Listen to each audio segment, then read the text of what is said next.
Guys, welcome back to my episode 2 my build series for my Kia Optima, and today we go over a little bit more what we did the last episode and physically showing you guys my car and showing you guys the other components of the turbo that I could not show you in the first video because I did not have access to it.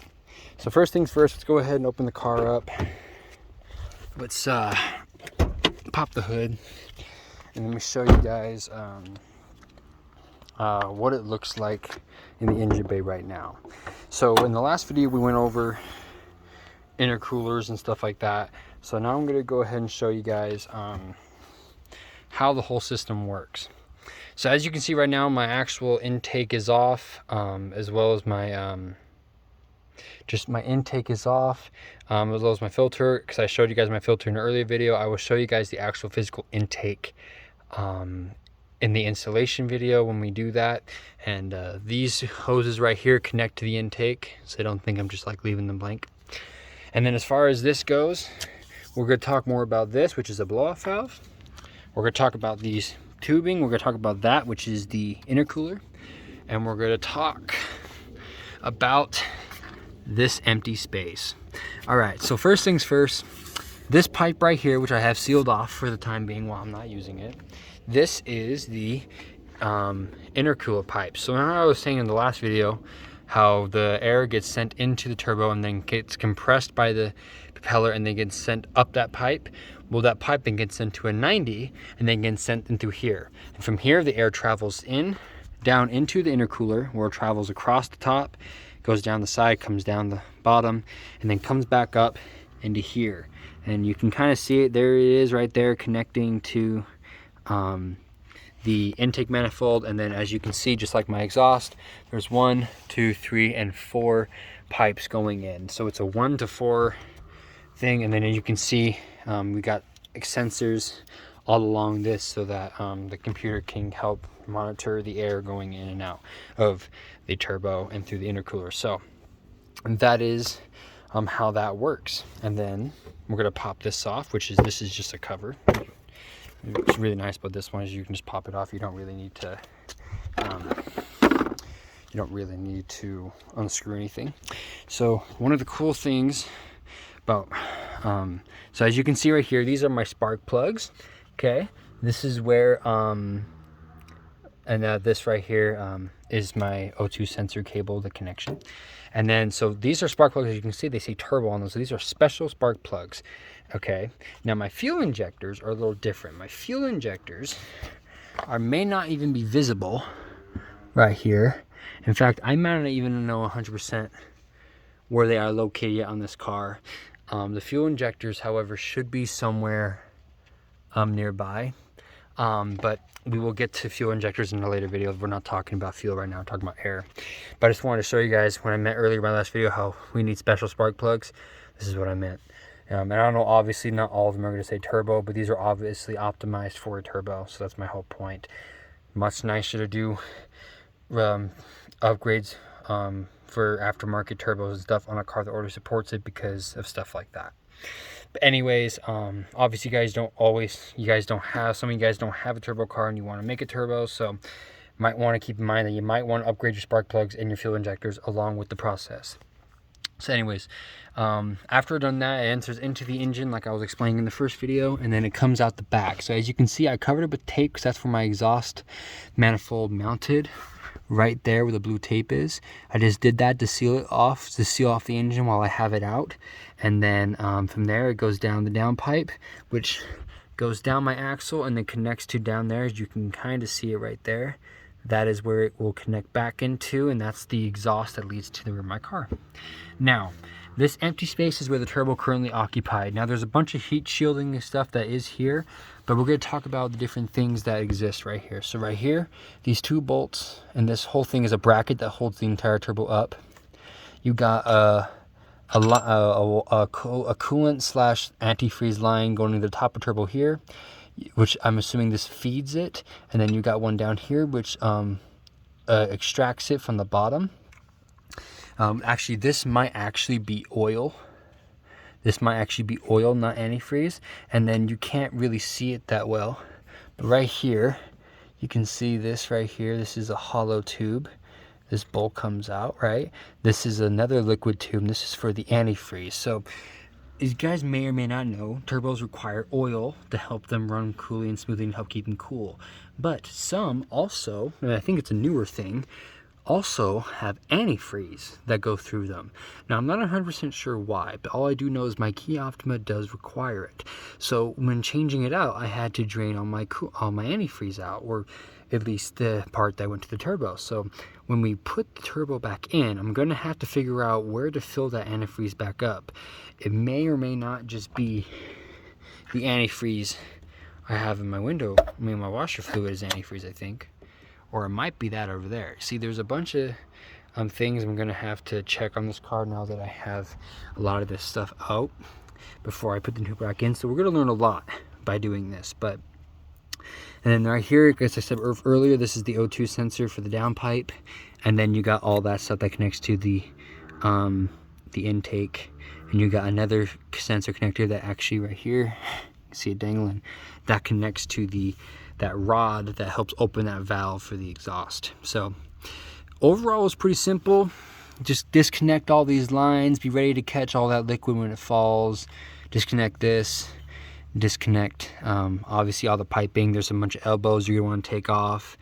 The things you don't have to disconnect, which I did because I didn't know better, is the downpipe. You don't have to disconnect that. And the last thing you want to take off is the exhaust bolts, the exhaust manifold bolts, and the mounting bracket bolts. And the reason why I say that is because I took all that off before I disconnected the downpipe, and that basically made so this thing fell in here and it was impossible to get out. I needed help from my parents, my dad and a few other friends to help physically get it out because it got stuck down there. So if you're gonna do this, pro tip, do these last. That way it holds the engine in place while you take everything else apart, and then take the brackets off before you take this one off, and do those last, so it's nice and secure when you're taking this all apart. I definitely recommend getting some gloves so that your hands don't go to shit taking this apart, because you will cut yourself up, because this is a very tight space and it's just all a part of the process. So have fun with that. But now there's more of a trick than just simply unhooking everything, because even if you unhook everything, the system's actually too big on its own to be forced out, right? So in order to physically take it out, you're actually going to need to separate the turbo from the exhaust manifold by a bracket. Now, I did not know you could do this until I got about almost halfway out and it got stuck, and I had to do it in order to finish it. So I'm going to show you guys what I'm talking about, so that you guys can know how to do it more professionally, so that way when you guys do it, it's much easier installation and extraction.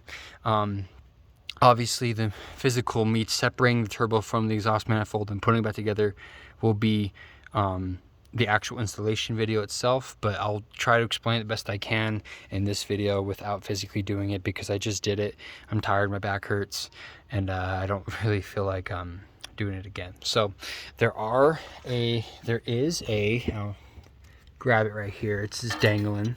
So you have this is a metal bracket, which it got pretty damaged on my extraction, so I might have to replace this. I probably am going to. It's not that big of a deal because it's an exhaust thing, so it doesn't have to be like perfectly airtight, but I do recommend you take care of this. Don't do what I did and destroy it. But you got this, which connects the downpipe to the exhaust manifold on the turbo, and then you have this guy here, which may or may not be cardboard, which goes to that guy right there, and that is just a seal to help make sure nothing leaks. So make sure when you're extracting everything out and you're pulling everything apart that you still have those two things. Don't lose them, and if they're damaged, please replace them, or if you're anal about it, just replace them because you can. And that's pretty much it. That's the engine bay. That's what it all looks like. I just disconnected basically those two there, that, and that's pretty much it. Everything else is self-explanatory. And then the last thing I disconnected to help me physically take it apart, I will show you, because it actually is on the turbo itself. So when I first did this, I didn't know that you could separate the turbo from the exhaust manifold. I really wish I did, because I would have saved myself hours of work. But now that I know, installation should be a lot faster. Now, enough with the turbo, let's talk about that. So that purple thing is actually a blow-off valve. And what that does is that actually basically pressure builds up from the condenser from the turbo coming through, and I think it creates back pressure when it goes into the intercooler. So what happens is every time this turbo spools up, when it stops spinning, when it stops building boost, all that boost it created, it needs to release through the blow-off valve, and that's when you let off the gas. It goes. That's what this is. Now, this is aftermarket, 100% aftermarket, and it also doesn't have any kind of filter on it. Now, I was told you need a filter. I don't know. I'll do some research, but as the moment, it does not have one. I also do have this, which isn't turbo related. This is actually, and from my understanding, this is actually a oil capture reservoir. So I'll have to actually fully properly hook that up. As you can see, it's not properly hooked up.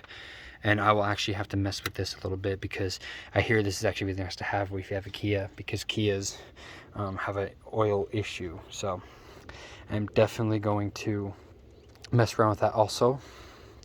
And yeah, so that's kind of just a overview of the actual physical car portion that I didn't get to show you in my last video. Now, one thing I need to add is the reason why my turbo physically blew up. Now, there's a couple reasons. The first reason is that, one, all these cables were corroded. So if there's this whole thing is like a vacuum tight system. The whole intake system from the turbo from in between the turbo and the intercooler is pressured. Okay, and it's effectively a vacuum, right? If these hoses get cracked, there cannot be a vacuum, because you are basically preventing a vacuum to be formed, because it's not an airtight system. What that does is it means that the valve can't properly blow off boost, or more importantly, it can't even build up proper boost. So what that does is it actually creates tension on the motor. A tension on the turbo. What also creates tension is the fact that my air filter was also very clogged up. So that's also not very good too. The last thing that finally killed it, and I just noticed that down there, sorry. The last thing that finally did kill it for me was the fact that my oil was too high.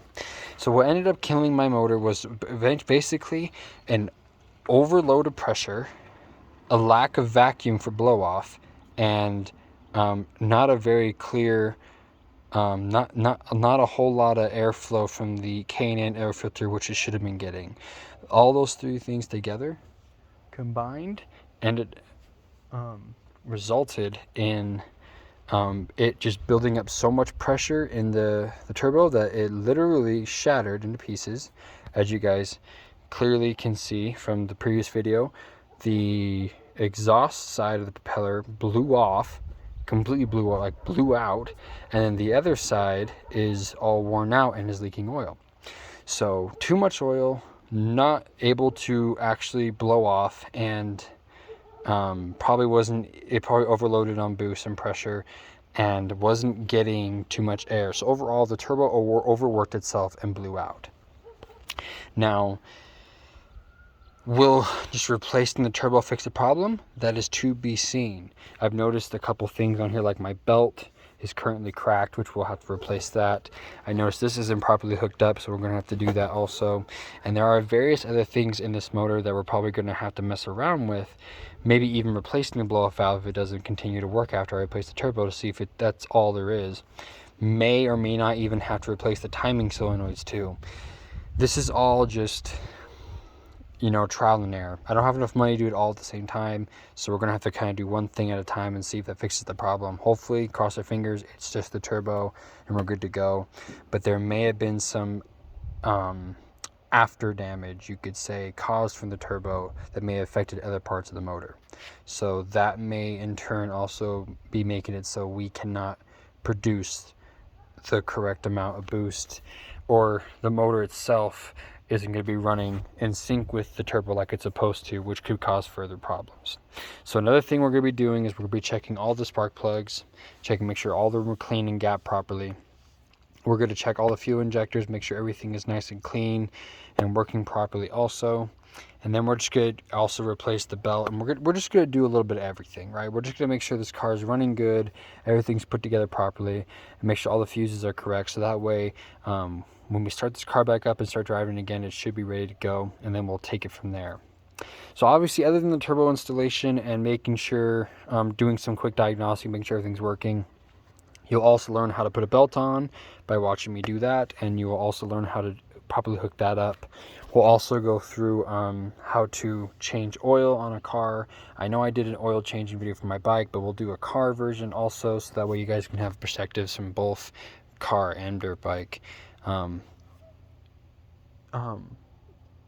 will tell you right now, cars are a lot harder to do because you have to lift the car physically off the ground, and it can be a mess, but it is definitely better than having to pay someone to do it So definitely do it yourself if you have the time. I recommend it. It's cheaper and it's so much faster. Just do it yourself. It can be done on a quick afternoon. Hell, you can even do it when there's no light outside. You just need some flashlights. You're good. Like, it's not that hard. You save yourself a ton of money, and doing yourself also ensures that your car lasts longer because you can keep up on it better than having to like schedule an appointment with the dealership or auto shop.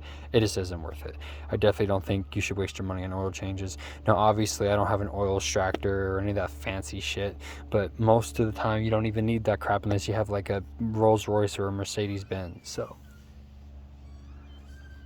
it doesn't physically matter, but at the end of the day, so we're going to go over the turbo installation, we're going to go over the downpipe, we're going to go over the condenser, we're going to go over everything, and we're going to go over how to even replace a belt. So that's the first part, and then we're going to later expand on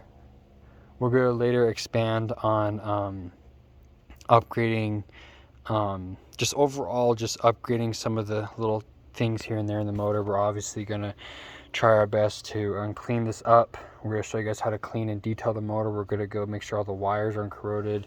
We're going to go through and make sure that the intercooler fins are all correct. We're going to show you guys about as much as we can with the motor before we close this all up and start driving it. So it's going to be a very good video to learn from. Very excited to tell you guys or show you guys the video. So anyways guys, thank you guys for watching. I hope you guys enjoyed this video. Stay tuned for part 3 where we actually install the turbo and start getting down and dirty with the actual physical maintenance part of this whole thing. Show you guys how everything goes together and starting it up and crossing our fingers that solves the problem and that we can continue driving one of my favorite cars to drive. I mean, it's not, like I said in the first video, it's not like anything super fancy, but it's definitely a fun car. I love driving it, and I can't wait to drive it again. So thank you guys for watching. Stay tuned for part 3, and if you guys are interested in my build series, please go watch my bike build series, episode 1 to the very last episode, so you guys can have a better idea of the stuff I've done in the past, so you guys can get an idea of what I'll be able to do in the future. And just so you guys can get more in tune with my channel, check out some videos I have posted when I ride my bike. Check it all out, guys. Thank you guys for watching. I'll see you guys next time. Peace out.